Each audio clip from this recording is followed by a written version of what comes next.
Toi qui regardes cette vidéo-là, tu ne gagneras jamais d'argent. Quoi, t'es sérieux? Ça te choque d'entendre ça? Pourtant, c'est vrai, non? Bah attends, mais je comprends pas pourquoi il nous dit ça, là. Alors, t'inquiète pas, je vais t'expliquer. Si tu t'es retrouvé sur cette vidéo, c'est que le sujet de l'argent t'intéresse. Jusqu'ici, c'est normal. Tout d'abord, je tenais à m'excuser pour mon intro, mais il me fallait une phrase d'accroche bien hard. Maintenant que j'ai ton attention, je vais pouvoir contextualiser et donner du sens à ce que je t'ai dit au début de la vidéo. Mais tout d'abord, abonne-toi si c'est pas déjà fait, parce que sur ma chaîne, tu vas apprendre plein de choses. Et apprendre quand c'est marrant, c'est mieux. Petit disclaimer avant que la vidéo commence. J'ai vu récemment qu'une vidéo similaire à celle que je suis en train de tourner a été faite par un youtubeur qui s'appelle David Laroche. Mais malheureusement, j'avais déjà écrit mon sujet bien avant de voir sa vidéo, donc ne m'accusez pas de plagiat. Parce que j'étais pas au courant qu'une vidéo au sujet de l'argent allait être traitée de façon similaire sur une autre chaîne YouTube. Alors ça sera pas exactement les mêmes arguments. Et ce que je peux même vous conseiller, c'est que après avoir vu ma vidéo, partez voir la sienne. Parce que l'ayant visionné personnellement, je trouve que nos deux vidéos se complètent parfaitement. Allez, c'est parti. Et avant de rentrer dans le vif du sujet, on va commencer par l'erreur que tu fais au sujet de l'argent et qui est pour moi la pire. Je suis sûr que tu t'es jamais posé la question,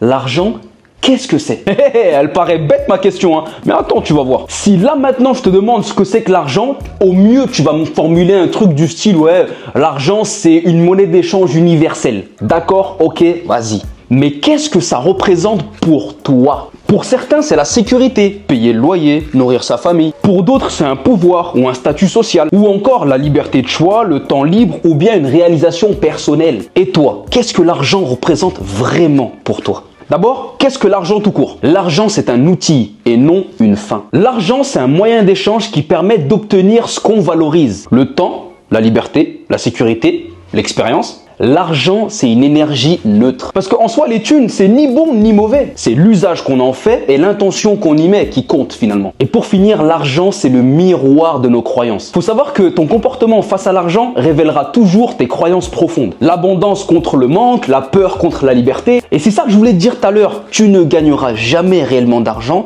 tant que tu n'y accorderas pas un intérêt particulier. Tu veux gagner de l'argent, tu veux en faire, mais là, tout de suite, maintenant, si je te demande une bonne raison précise d'en faire, tu ne seras pas capable de me répondre. Les raisons qui te pousseront à gagner de l'argent ne seront pas au même niveau que les montants que tu souhaites générer, ou vice-versa. Ou même pire que ça, tes ambitions et tes attentes au niveau de l'argent sont alignées, mais comment tu penses et ce que tu fais pour y parvenir, c'est pas au même niveau. Tu vois ce que je veux dire ou pas? C'est ton manque de cohérence dans ton calcul. Alors avant de te demander comment on gagne de l'argent, demande-toi pourquoi. Et surtout, qu'est-ce que ça représente vraiment pour toi? Dis-moi en commentaire, ça m'intéresse de savoir comment tu perçois l'argent, toi. Avant de trouver des solutions pour tout ça, on va commencer par redéfinir les choses. Parce que pour comprendre un peu mieux ce phénomène, l'un des plus gros soucis dans ce vaste monde, l'un des plus gros freins à tout type de projet, la définition. Le même mot ne veut pas dire la même chose pour tout le monde. Par exemple, si tu traites deux personnes différentes de bouffons, il y en a un qui va y voir un surnom affectif et l'autre qui va considérer ça comme une provocation et là, ça va vouloir se castagner la tronche là. Petite parenthèse, voilà pourquoi dans vos relations, des fois, vous avez des débats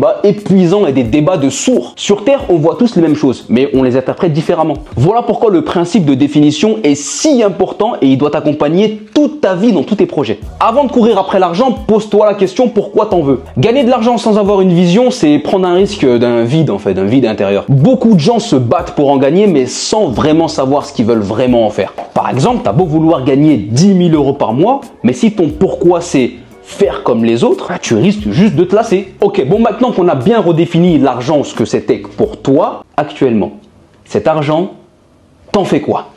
Hey, faut avoir un plan. Tu veux 5 000 € par mois, vas-y, mais pour faire quoi? Pour être qui? Pour acheter quoi? Est-ce que c'est pour ta famille?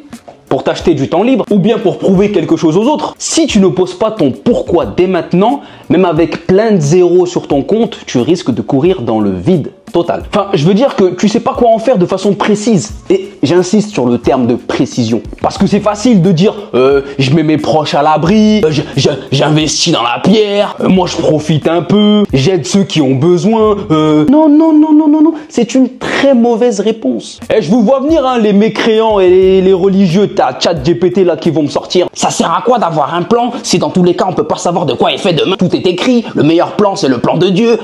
Ça s'appelle vulgariser le destin. et c'est pas très bienveillant. Alors je suis pas là pour contredire les grandes lignes de cette vision, mais je suis juste en train de te dire que si tu fais pas les causes, s'en suivra des conséquences différentes. Dans tous les cas, oui, sur le principe, que tu fasses ou que tu fasses pas, il se passera quand même quelque chose. Mais ce qui est sûr en revanche, c'est que dans la vie, oui, plus tu fais, mieux tu fais, plus tu obtiens. Et ça c'est prouvé avant ma naissance. Et puis ça introduit très bien sur quoi je voulais rebondir et ce que tu dois comprendre absolument au sujet de l'argent. Il faut que je te dise un truc que beaucoup trop de gens sous-estiment. C'est que l'argent, en réalité, c'est un amplificateur. Si tu es quelqu'un de généreux aujourd'hui, même sans beaucoup de moyens, bah, le fait d'avoir de l'argent va juste grossir ce trait et va juste te permettre d'être encore plus généreux à une autre échelle. Mais si tu es du genre stressé, insécure, jaloux ou à flipper dès que tu parles d'argent, bah, l'argent finalement va juste amplifier tout ça. Je sais, ça pique un peu. Et puis on dit souvent, ouais, quand j'aurai de l'argent, ça ira mieux. Mais la vérité, c'est que l'argent, ça ne te guérit pas. Ça t'amplifie. Il y a une citation célèbre qui dit « L'argent ne change pas les gens, il révèle qui ils sont vraiment. » Il va pas te donner confiance, il va pas t'apaiser, il va pas non plus régler tous tes problèmes internes, tous tes blocages. Il va juste te donner plus de levier et plus de liberté dans le fait d'être encore plus toi-même. En bien ou en mal. Imagine que quelqu'un est déjà flippé à l'idée de perdre de l'argent, même avec juste 1000 € sur son compte. Quand cette personne gagne 100 000 € d'un coup, devine quoi? Elle devient pas plus détendue, elle devient juste plus anxieuse, mais cette fois pour protéger un plus gros montant. Et à l'inverse, une personne qui est à l'aise avec la notion de partage ou d'abondance avec peu de moyens, quand elle aura 10, 20, même 100 fois plus d'argent, elle continuera à nourrir cette énergie-là. L'argent n'est pas la racine du problème, c'est juste un multiplicateur. Il va soit grossir ta lumière, soit grossir tes ombres. Du coup, la vraie question c'est, est-ce que tu es prêt à recevoir plus d'argent? Est-ce que tu es OK avec la personne que tu es aujourd'hui avant que l'argent amplifie tout ça? Et voici une mini anecdote personnelle pour bien illustrer tout ce que je viens de dire. À l'époque, je me rappelle mon premier gros billet que j'ai touché avec une collab, donc il y a 10 ans à peu près. Je pensais que ça allait me calmer, je pensais que ça allait me rendre plus mature, que ça allait me rendre bien, que j'allais être plus posé et tout. Non, pas du tout. J'ai juste été sur un coup de tête aller acheter une sneakers hors de prix, mais hors de prix. Et 3 jours après, j'avais 0 € de côté. Mais c'est la vie. Moralité de l'histoire, l'argent n'a rien changé à mes réflexes. Je restais toujours ce mec qui sait juste faire des choix impulsifs. Et puis je sais que beaucoup de gens ont déjà vécu ce mini syndrome du premier gros billet et ça va les faire sourire. Donc ouais, avant de vouloir 1 million, assure-toi d'abord de savoir gérer 100 balles, sans craquer sur la première paire de chaussures que tu vois dans un rayon. Mais rassure-toi, il n'y a pas que du négatif avec ce sujet par rapport à l'argent. Et je termine avec le plus important. Même si tu as un rapport un peu bancal avec l'argent, faut pas que ça t'inquiète parce que tu peux changer ça. L'éducation financière. S'il y a un truc que j'ai compris très vite étant plus jeune, c'est qu'il a fallu d'urgence que je m'éduque financièrement. Ce que j'ai réalisé avec le temps, c'est que c'était pas en soi un problème de personnalité ou d'impulsivité. C'était pas juste ça en tout cas. C'était aussi et surtout un gros manque d'éducation financière. Parce qu'on va pas se mentir, personne nous a appris ou nous a même dit quoi faire avec l'argent une fois que tu l'avais. Et c'est pareil pour beaucoup d'entre nous. On veut tous plus d'argent. Mais est-ce que tu sais le gérer une fois qu'il arrive? Et puis c'est là que j'ai compris que l'éducation financière, c'est le truc que tout le monde devrait intégrer avant même de chercher à diversifier ses sources de revenus. Ou bien à les multiplier. Je crois que ça revient au même. Parce que ce jour-là, avec mes sneakers et 0 € de côté, je me suis dit, ok, bon là, c'est pas juste un problème d'impulsivité. C'est que j'ai 0 base en gestion d'argent. Et là, bam, j'ai pris de plein fouet que l'école ne nous apprend rien de concret à ce sujet. Mais qu'est-ce que l'éducation financière? Parce qu'à l'école, on n'en parle jamais. Pour te rabaisser, te ridiculiser et te dire à quel point tu es nul, quand tu galères à faire des divisions, il y a du monde. Mais pour t'expliquer comment tu vas gérer ton premier salaire, il n'y a personne. Comment éviter de te noyer dans tes dettes? Mais bon, ça je comprends pourquoi on ne l'explique pas au final, parce qu'il y a un certain gouvernement qui s'enrichit avec ces fameuses dettes. Ou bien par exemple, comment faire bosser ton argent pour toi? Mais ça aussi je comprends, parce que si ton argent bosse pour toi, qui va bosser pour eux? Et attention, l'éducation financière, c'est pas juste apprendre à économiser. C'est apprendre à comprendre les règles du jeu de l'argent. Comment tu gagnes, comment tu dépenses, comment tu protèges et comment tu investis ton argent. Pourquoi l'éducation financière est cruciale avant de vouloir gagner plus d'argent? Parce que si tu veux plus d'argent, mais que tu as 0 compétence derrière, devine ce qui va se passer. Tu vas l'éparpiller, mal le gérer ou même t'en débarrasser inconsciemment. Regarde les gagnants et les gagnantes du loto. Beaucoup finissent ruinés des années plus tard. Mais parce que c'est normal. on leur a pas dit quoi faire avec. Là, je vais te citer les bases simples de l'éducation financière. Prends des notes, garde-le pour toi, c'est cadeau. En vrai, ça commence par des trucs ultra simples que personne prend le temps d'appliquer réellement. Savoir combien tu gagnes, vraiment, après impôts, après toutes tes dépenses. Maîtriser ton budget perso. Pas de glamour, pas de trucs superficiels. L'essentiel. Comprendre les dettes, les bonnes et les mauvaises. Parce que ouais, il y a des bonnes dettes, ouais, tu savais pas?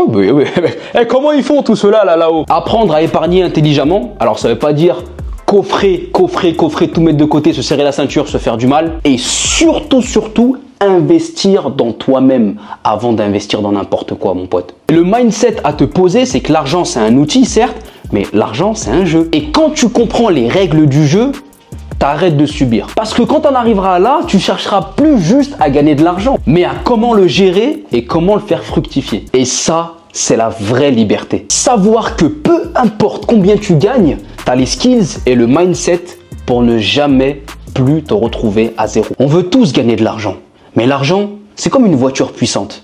Si t'as pas le permis, tu peux vite finir dans le décor.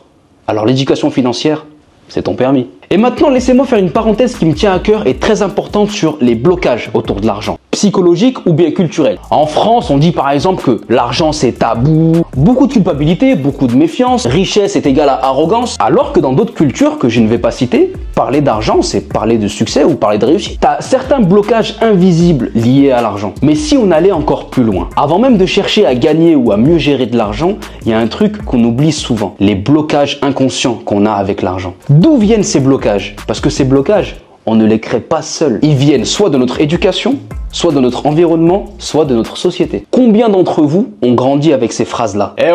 L'argent ça pousse pas dans les arbres, hein. L'argent ça change les gens. Si t'es riche, c'est que t'as sûrement dû arnaquer quelqu'un, toi. Et sans même t'en rendre compte, ces phrases s'installent dans ta tête comme un logiciel en arrière-plan. Et voici les blocages les plus courants que je retrouve tout le temps, même chez les gens les plus talentueux. T'as la peur de manquer. Attention, je dois garder chaque centime, sinon je vais me retrouver à sec. T'as le syndrome de l'imposteur. Ah, je mérite pas vraiment de gagner plus, je suis pas encore prêt. T'as la diabolisation de l'argent. Ah, je gagne beaucoup maintenant, je vais devenir quelqu'un de mauvais ou mes proches ils vont me juger. Et puis t'as le rejet du succès financier. L'argent c'est pas pour moi, c'est pour les autres. Ceux qui sont nés au bon endroit ou bien ceux qui ont eu de la chance. Tu te reconnais dans un de ces blocages? Moi oui. Avant, j'étais un de ces gars-là. Mais tu sais ce que ces blocages provoquent? Tous ces blocages, même inconscients, ils te sabotent. Ils peuvent te pousser à refuser des opportunités ou à sous-estimer ta valeur ou même à fuir l'argent sans le savoir. Genre par exemple quand tu acceptes un job qui te paye en dessous de ce que tu vaux ou bien quand tu culpabilises dès que tu gagnes un peu plus que d'habitude. Et ce qu'on oublie souvent, c'est que personne ne t'apprend à avoir une relation saine avec l'argent. Résultat, on grandit avec des peurs et des croyances limitantes alors que l'argent, encore une fois, c'est juste un outil neutre. T'imagines avancer vers tes objectifs avec un frein à main serré? Voilà, c'est ça avoir des blocages invisibles sur l'argent. Et je suis curieux, est-ce que toi aussi tu as déjà ressenti un de ces blocages autour de l'argent? Partage-le en commentaire, on va en discuter sans tabou. Et tu sais quoi?